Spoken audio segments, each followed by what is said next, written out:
Making a difference.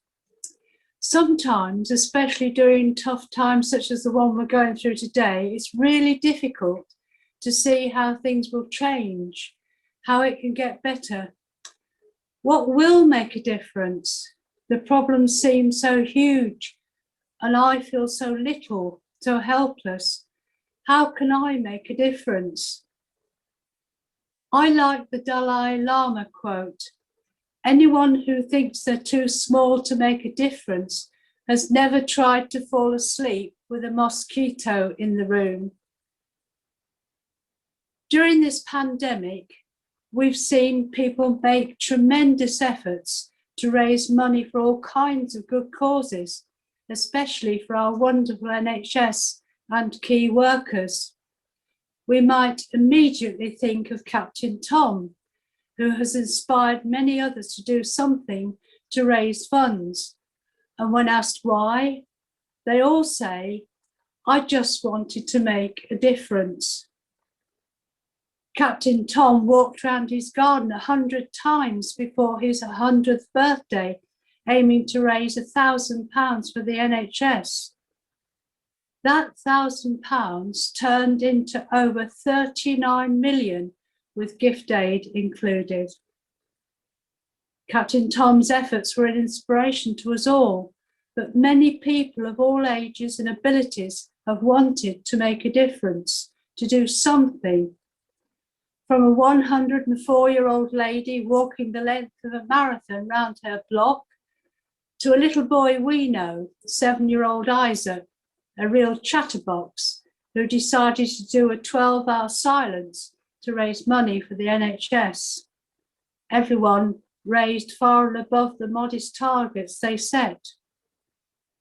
The remarkable thing about most of these efforts is they committed themselves to doing something ordinary, such ordinary everyday things, a bit more, so that they can make a difference. Now, I've spoken about this before, but I don't apologise for repeating it now. It's worth it. When Rach asked us to take part in the 10-10 challenge to raise £500 for Hope into Action in aid of the homeless, we really stepped up, many right out of their comfort zone.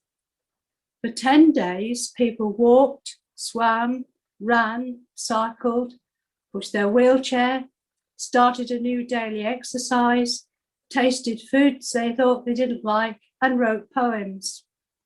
An intrepid number weeded the churchyard for hours in the rain, cut the massively long hedgerow around the church grounds, and litter picked in the rain. And little George did something to make people smile every day for 10 days. He drew a picture of me, which is still making me smile. Those who couldn't do anything practical donated and encouraged and prayed through the 10 days. And the original target of £500 grew into £1,756.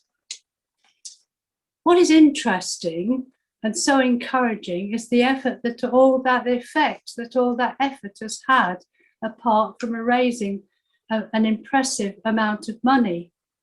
All those small efforts make a big difference, and not just in the money raised. Amongst us, we discovered new places to walk and cycle and run, where and what best is the time to swim and run, how far we can cycle or push a wheelchair, a new kind of exercise. The churchyard and around look wonderfully tidy and trim, really show how much we care about our church and surrounds. Someone has discovered foods they like after all. Poems have cheered our day, and we are still smiling after George's efforts. And everyone, including those who donated and prayed and encouraged, experienced the joy of working together for something which not only reaches those less fortunate in our community, but shows what the church is for and gives glory to God. John Kennedy used to say, "A rising tide lifts all boats." Everyone benefits. Everyone has a sense of achievement and encouraged and motivated. Someone else said, everyone can do simple things to make a difference, and every little bit really does count.